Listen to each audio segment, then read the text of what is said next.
Halo, kami dari kelompok 9 yang beranggotakan Didit Setiawan, Nanda Ayu Sofiana, dan Fajar Purnama. Dalam video ini kami akan membahas tentang Cognitive Behavior Therapy. Cognitive Behavior Therapy adalah pendekatan psikoterapi yang menggunakan kombinasi terapi perilaku dan kognitif, merupakan proses pembelajaran, pembinaan, dan penguatan perilaku positif. CBT membantu seseorang untuk mengidentifikasi pola kognitif atau pikiran dan emosi yang terkait dengan perilaku. CBT berguna pada gangguan depresi mayor dan gangguan kecemasan seperti GAD, fobia, dan gangguan panik. Perbedaan terapi kognitif dan behavioral. Terapi kognitif berfokus pada mengidentifikasi dan mengubah pemikiran atau kognisi yang terdistorsi yang mempertahankan kondisi tersebut. Sedangkan terapi perilaku memberikan strategi atau keterampilan untuk mengubah desensitisasi atau proses pengurangan suatu perangsang atau stimulus yang negatif. Distorsi kognitif atau gangguan pemikiran menurut CBT. Yang pertama, all or nothing thinking, yaitu berpikir bahwa sesuatu harus persis seperti apa yang kita inginkan, atau jika tidak, itu adalah sebuah kegagalan. Yang kedua, abstraksi selektif.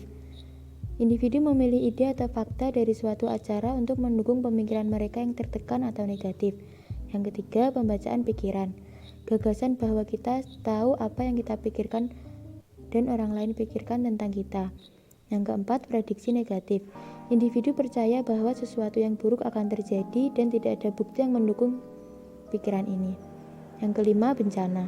Individu mengambil satu peristiwa yang mereka khawatirkan dan membesar-besarkannya sehingga mereka menjadi takut.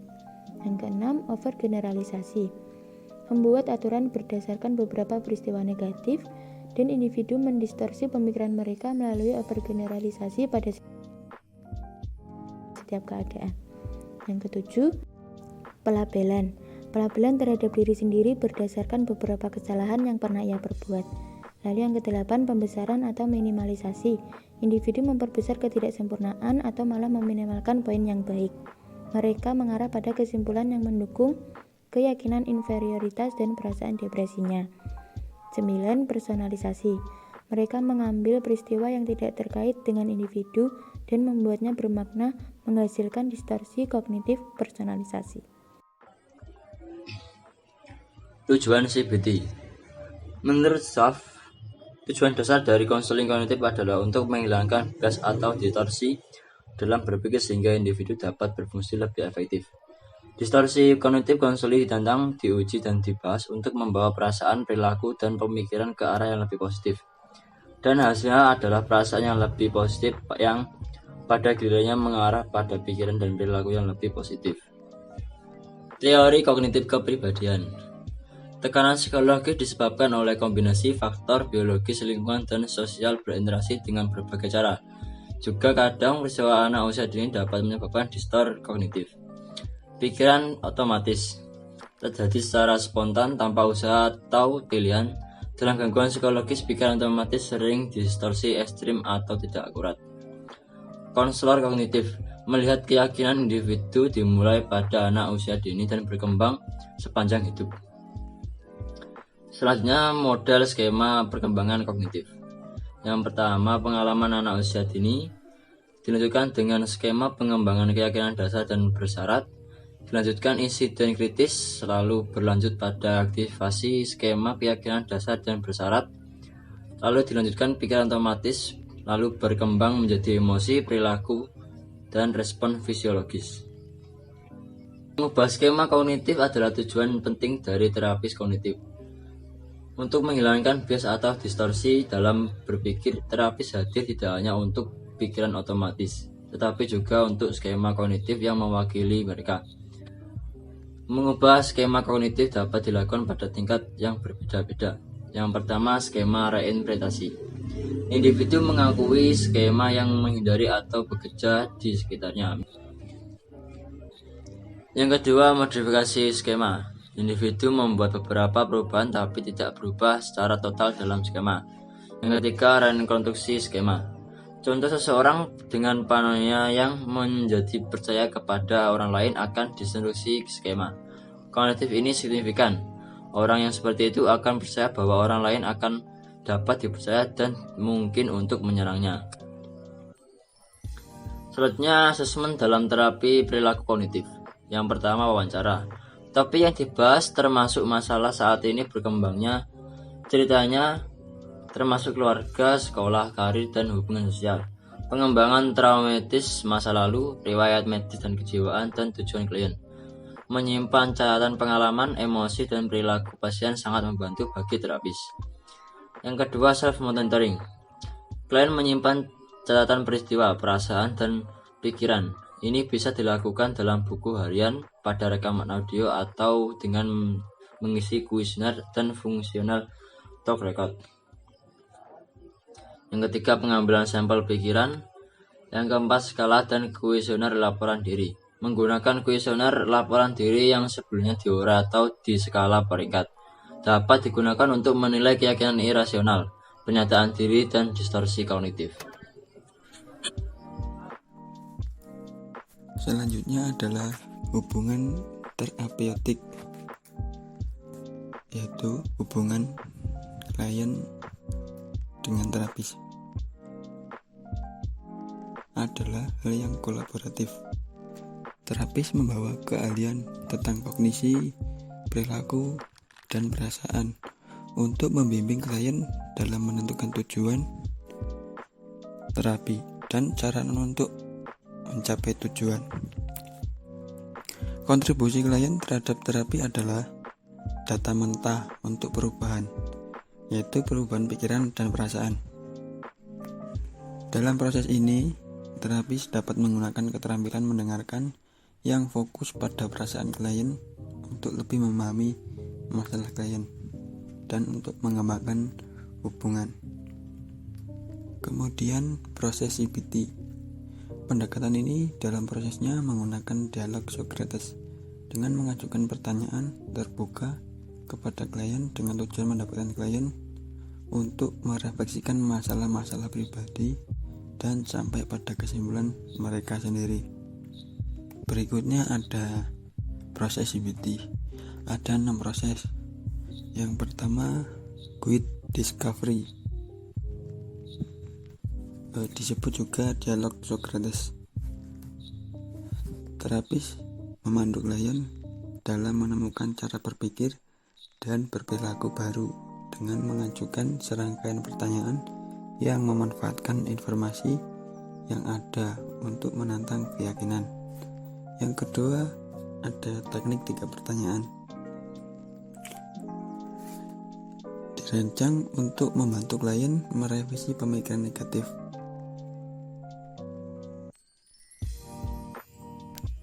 Setiap pertanyaan menyajikan cara untuk menanyakan lebih jauh ke dalam keyakinan negatif dan membawa pemikiran yang lebih objektif. Berikut ini adalah 3 pertanyaan. Yang pertama, apa bukti untuk keyakinan? Yang kedua, bagaimana kau bisa menafsirkan? Dan yang ketiga, jika itu benar, apa implikasinya? Kemudian yang ketiga, menentukan pemikiran otomatis. Yang keempat, pekerjaan rumah.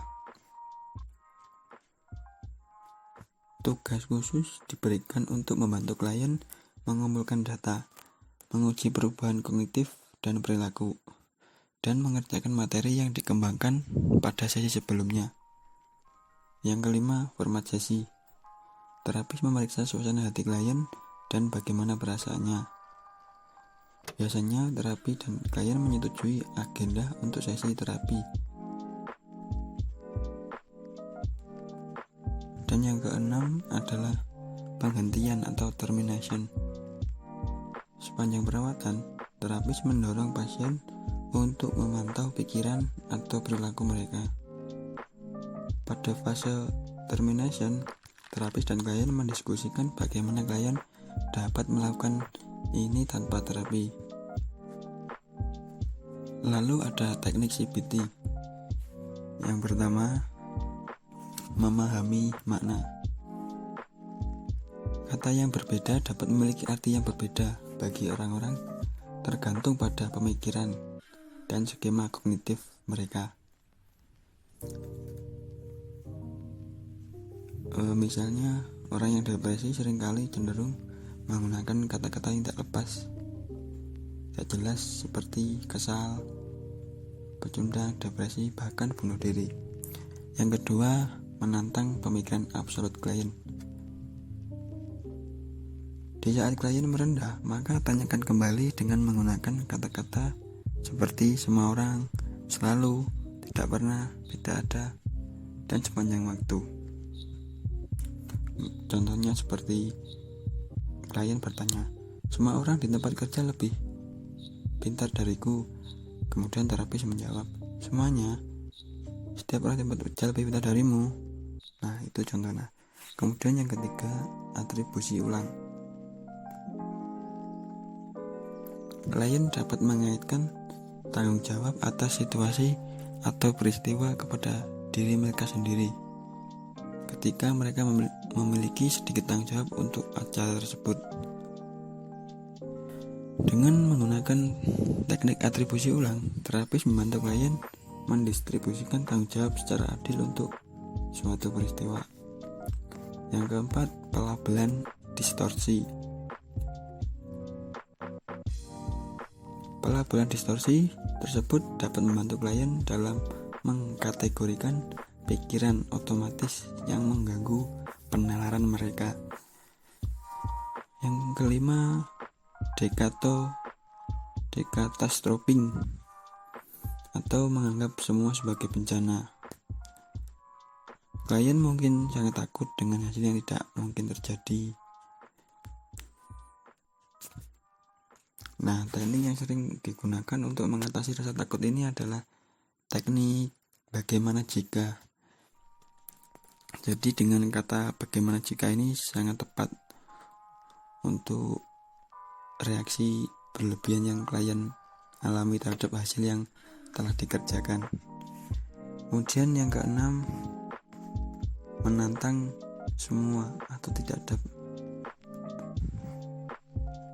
Jadi klien menggambarkan hal-hal sebagai semua atau tidak ada sama sekali, atau semua hitam bahkan semuanya putih.